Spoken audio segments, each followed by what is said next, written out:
Adelante, Solecita, bienvenida, buenos días. Buenos días, Luis Alberto, Alan, auditorio, un gusto estar Bienvenido, aquí. Alancito. Muchas gracias, Luis Alberto, por la invitación. Saludo a todo tu auditorio. Pues se aprobó la reforma del Poder Judicial, ese es el tema. ¿Qué estamos viendo? O en San Lázaro, que digo yo, bueno, pues era la aplanadora, nada nuevo, no hay sorpresa, pero se hizo en un complejo deportivo fuera de San Lázaro y la atmósfera que rodea todo esto. Sol Ángel. Sí, bueno, creo, Alan, que Luis Alberto, Alan, el tema de la reforma judicial ha sido el tema, ¿no? En el último mes, creo, de la agenda pública por el impacto y la importancia que tiene. Y más allá de hablar, digamos, del fondo de la reforma, es importante darnos cuenta el contexto en el que se está realizando la votación, ¿no? Para empezar, una cerrazón al diálogo con estudiantes y con trabajadores del Poder Judicial quienes se manifestaron en San Lázaro. A ver, la razón por la que están sesionando en una sede alterna fue precisamente porque estudiantes querían dialogar con representantes de la Cámara de Diputados y verter ahí, digamos, sus preocupaciones, sus propuestas para mejorar el dictamen de reforma, cosa que no hicieron, cosa que no tuvieron la capacidad de dialogar y lejos de poder recibir a este contingente, decidieron sesionar en una sede alterna, donde dicho sea de paso también le cerraron la puerta a las y los estudiantes, encadenaron y ahí, como decimos en el argot, no siempre hay un tuit y hace recordar ahí a Ricardo Monreal en algunos ayeres criticando precisamente que se sesionara a puerta cerrada, que se sesionara con las rejas con candados y no se permitiera el diálogo. Es decir, Morena, en la incongruencia de lo que significa aprobar a la brevedad esto, pues termina haciendo o convirtiéndose en todo aquello que juraron destruir, digamos, cerrazón al diálogo y además sesionando, digo, cualquier razón para sesionar es importante seguir el proceso legislativo, pero cuando de entrada sesionas apurado porque quieres darle este regalo al presidente de la República antes de irse, yo creo que sesionar bajo esas condiciones es totalmente equivocado. Yo creo que, a ver, hay un tema aquí de fondo, el tema de la reforma judicial. Creo que había un anuncio, inclusive se empezó a debatir públicamente desde febrero que se propone este predictamen. Creo que sí hubo los elementos para escuchar todas las voces y coincido que a lo mejor, si bien estoy de acuerdo en el fondo, que es que va la reforma y sobre aviso no hay engaño, creo que sí debieron de haber cuidado más las formas, ¿no? El fondo, estoy de acuerdo, las formas yo creo que sería una invitación a reflexionar a la Cuarta Transformación, sobre todo, a ver, después de unas elecciones donde tu candidata a la presidencia tiene más de 75 millones de votos, donde ganas arrolladoramente la mayoría de las posiciones, la mayoría calificada en la Cámara de Diputados, casi la mayoría calificada en el Senado, pues bueno, uno esperaría legitimidad del movimiento para no estar en una sede alterna agazapado aprobando una reforma. Yo creo que ahí faltó capacidad de conciliación, capacidad de operación política, y entiendo que mientras se da esta transición, el Andrés Manuel López Obrador quiso de alguna forma dejar esta herencia, pero no sé si esta herencia, que de entrada creo positivo el tema de reformar, pero esta herencia se puede convertir en una herencia maldita para Claudia Sheinbaum, en el sentido de cómo dejas la confrontación entre los poderes, cómo dejas también la incertidumbre en los mercados en cuanto a la inversión por un tema de que no hay certeza jurídica, que no hay Estado de Derecho, y otra, la mantienes o la dejas en su primer año de gobierno pues atada de manos, porque se va a tener que encargar de organizar todo lo que contempla la reforma para poder tener en junio del 2025 una elección extraordinaria de jueces y magistrados. Creo que ese tema, las formas deben de invitar a la reflexión al movimiento si realmente vale la pena esta lucha. Y bueno, en el tema de los estudiantes también me gustaría comentar que a lo mejor son algunos estudiantes, pero entiendo que hay que escuchar a todos, porque todos los mexicanos también son pueblo. Bueno, no es que sean solamente algunos estudiantes, lo que pasa es que el estudiantado generalmente habían sido las bases del movimiento obradorista. Históricamente esas han sido las bases con las que él ha salido, y creo que esto no lo tenía previsto, es algo que se sale, digamos, un poco de control. Sí. Además también es histórico que exista un paro en el Supremo Tribunal, o sea, este supremo paro de las funciones de la Suprema Corte de Justicia de la Nación. Son dos situaciones que nunca habían sucedido, que es algo que a lo mejor no lo tuvieron, no lo previeron, y que por ende pues existe este diálogo a nivel nacional o en la opinión pública que realmente, digamos, incluso en las nuevas encuestas ha cambiado la perspectiva de cierta parte de la población, de que dicen que ahora están en desacuerdo con que se elijan a los jueces y a las personas juzgadoras por la vía del voto popular. Y esto es importante recalcarlo porque lejos de abonar, digamos, al debate público, ayer veíamos en la Cámara de Diputados a las y los diputados de ambas fracciones parlamentarias del oficialismo y de la oposición hablar acerca de temas políticos y entonces no discuten el fondo de la reforma y se terminan hablando de lo de siempre, hablar de sacar al neoliberalismo, hablar de esta cofradía de la toga, de los jueces corruptos. Bueno, ¿qué jueces? ¿Y de quiénes estás hablando? ¿A qué poder es que responden estos jueces? ¿Al poder político, adquisitivo? ¿Quién? Pareciera que Morena, en el fondo, lo que quiere es, sí que haya jueces a modo, pero a su modo. Quitar a los de antes para poner a los de ellos, porque además, en un país donde tienes los más bajos porcentajes de votación en las elecciones para presidente de la República, para diputaciones, para gobernadores, ¿qué te espera de personas que vayan a votar a un proceso electoral donde vas a votar por N cantidad de jueces que no los conoces, desconoces el poder?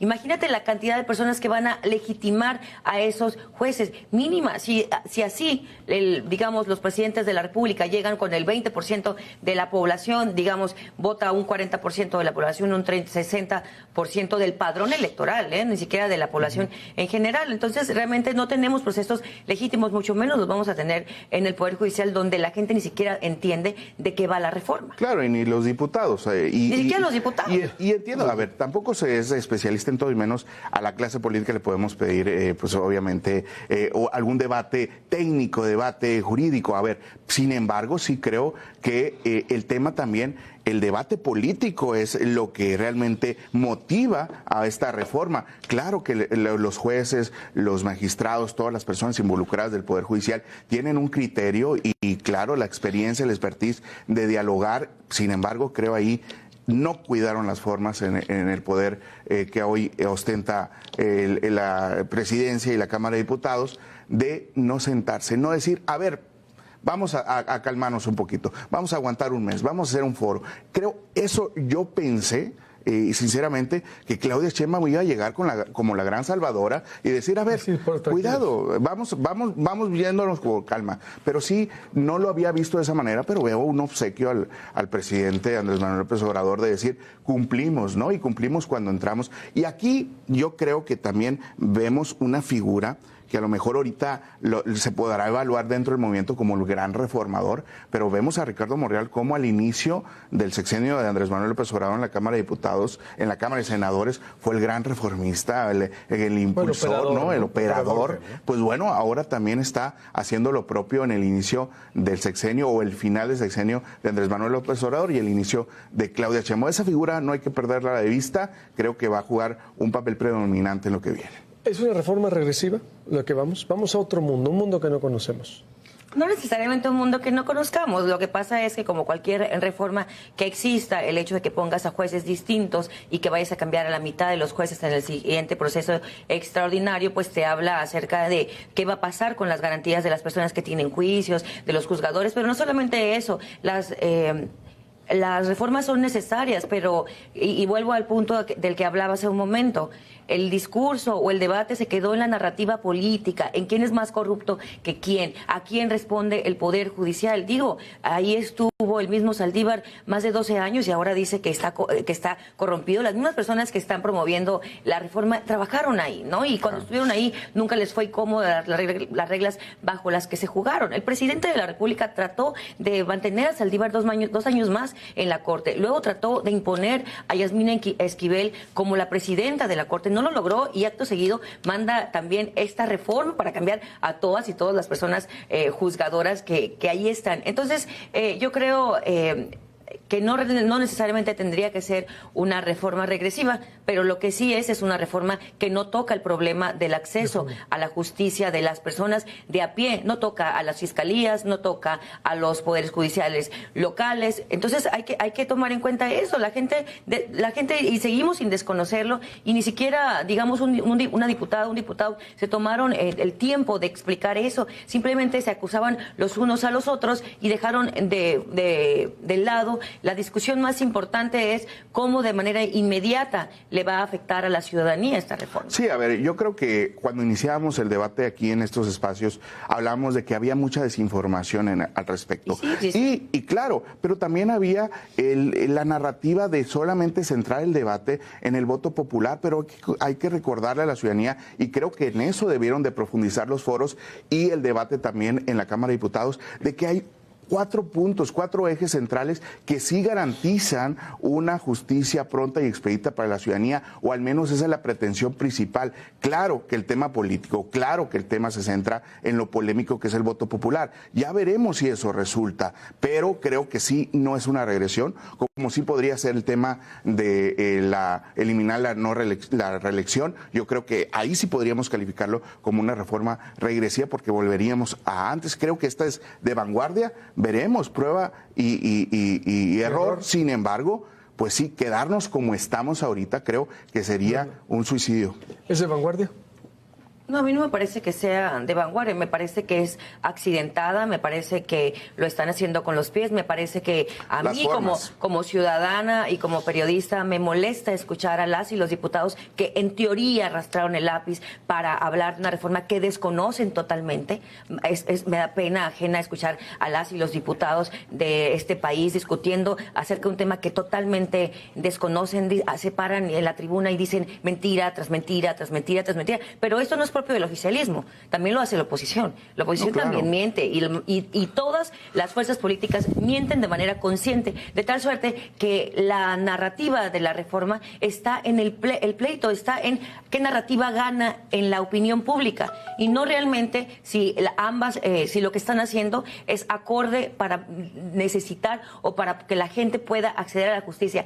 No hace falta más que tener 2 ojos de frente para saber que tenemos un problema en la impartición de justicia en este país. Pero definitivamente la reforma no es la solución. Al 94% de impunidad. Para ti sí es la solución. Yo creo que veremos. O sea, no podemos prejuzgar una reforma que se ha aplicado. Inclusive cuando se apliquen estas reformas estructurales, se da un plazo, inclusive de mediano plazo, para ver los resultados tangibles. Creo que sí, esta reforma, el hecho de hacerlo agazapado, cuando es algo positivo, no deberías de hacerlo en lo oscurito ni en una sede alterna. Creo que esas formas deben de poner a reflexionar a Claudia Sheinbaum, y yo hago votos para que ella tenga la capacidad de conciliar no solamente entre las fuerzas políticas que llegan muy confrontadas, muy comprometidas, entre los poderes, y no solamente entre los poderes. A ver, el tema también internacional. En 2026 se va a discutir de nueva cuenta el Tratado de Libre Comercio con Estados Unidos y Canadá, y ellos sí están al pendiente.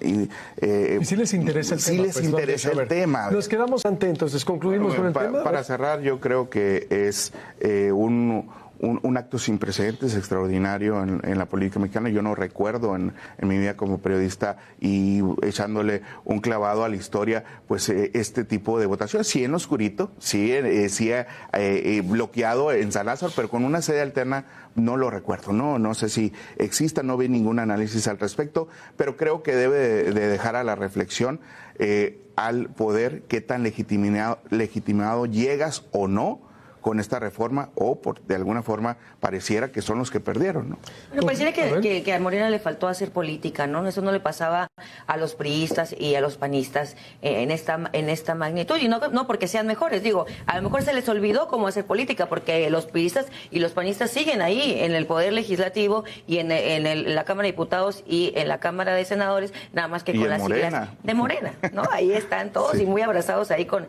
Beltrones y con Alito, ¿no? Vamos a ver qué sucede. Morena no tiene la mayoría calificada en el Senado. Veremos si la oposición cede y quiénes son realmente la oposición en el Senado de la República, ¿no? Cerramos otro tema. Querías hacer un comentario. Anunció. Sí, hablábamos acerca de... ¿Anunció el gobernador? El gobernador anunció ayer en su gira por Puerto Peñasco la posibilidad de realizar una consulta pública sobre la factibilidad de poner una caseta de cobro de la carretera de Sonoita a Puerto Peñasco. Él dice, bueno, vamos a poner esta carretera, vamos a consultarlo con la gente si les hace sentido ponerla. En teoría, uno de los, digamos... No juegues con la narrativa, no es poner una caseta de cobro, es concesionar la carretera a particulares para que se vea la modernización, donde evidentemente tendría que haber una cuota de peaje, ¿no? Sí, es concesionar la carretera. Okay. Sí, claro, Sí. Discúlpame por no haber sido tan específica. Y ahí mencionó al gobernador, bueno, yo te digo, la inversión son más de 2,000 millones de pesos, él mencionó algo así. A mí sí me llama mucho la atención esta declaración, porque ahí el gobernador a mano alzada, así emulando un poco al presidente de la República, preguntó si estaban de acuerdo y si les hacía sentido. Digo, a mí me parece que carece de toda metodología hacer ese tipo de preguntas en un evento que es tuyo, ¿no? Pues claro, Creo que no. Sí, y a mí me parece importante hacer una observación en este sentido.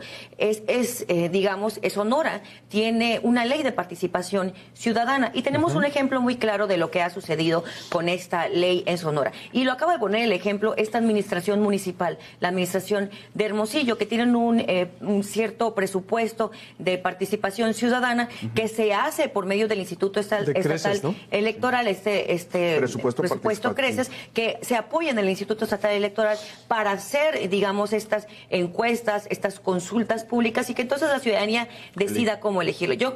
Me parece un precedente importante lo que estaba planteando el gobernador, pero me parecería más importante, le pregunté, pero no contestó acerca de cuál va a ser, digamos, quién va a planear eso. Porque si van a hacer, digo, con los antecedentes que tiene Morena, encuestas a modo, pues a mí me parecería pues que sería totalmente equívoco o erróneo a plantear, digamos, una encuesta de esa naturaleza. Pero si se hace conforme a la ley de participación ciudadana que la tenemos en el estado de Sonora, que se tome en cuenta un precedente como el que ya existe en Hermosillo, pues sería interesante ver que el Instituto Estatal Electoral participe y organice una encuesta con una metodología clara y no al mano alzada preguntándole ahí a la gente si le hace sentido o no. Legitimas esta obra que a lo mejor ya tiene en el escritorio el proyecto ejecutivo del gobernador y bueno, aquí hay que aclarar que la particularidad de esta caseta de peaje es que no haría cobros a pues nacionales, ¿no? A placas nacionales, solamente a extranjeros y hay que recordar que Sonoita, Puerto Peñasco, pues es el principal tránsito de todos los visitantes de Arizona y esto podría traer también gente de California, entonces yo lo veo muy positivo, sí pondría ahí algunos asteriscos en el sentido de que pues quienes hagan la obra sí garanticen, por supuesto, el cumplimiento a carta cabal de lo que van a entregar, porque hemos visto temas pues muy lamentables como algunas desviaciones en el estado y por supuesto lo que estamos viendo en el centro de Hermosillo. Yo pondría ojo a quién se le va a concesionar, porque sin duda va a cobrar en dólares, porque evidentemente ahí vendrá muchos visitantes. No, y tendrían que también garantizar el libre tránsito de las personas, ¿no? Sí. El momento en que está la obra. Y él menciona, el gobernador, menciona el tema de placas mexicanas que no pagarían peaje, pero hay que recordar que también en esta zona se usan muchos vehículos extranjeros, de procedencia extranjera, para circular en esa misma zona, entonces habrá que ver cómo impides este cobro también a gente que por labores, por trabajo, circula por ahí todos los días. Bueno, ¿no? Veremos y diremos y que lo haga muy transparente y que alguien que sí cumpla, ¿no? Porque si la SIDUR lo va a supervisar, a cómo está la situación, la verdad hay que estar. Si, ¿cómo es? Si por la víspera se saca el día, vamos a ver que lo hagan muy transparente y que haya ley de participación ciudadana y eso de mano alzada, ¿no? Pues sí, si yo también hago un evento aquí, sí hago uno. No, yo como que no. Gracias, Sol Ángel. Muy buen día. Gracias. Ya nos vamos, comparte esa transmisión. A ver, nos quedamos con comentarios de la audiencia pendientes. Adelante.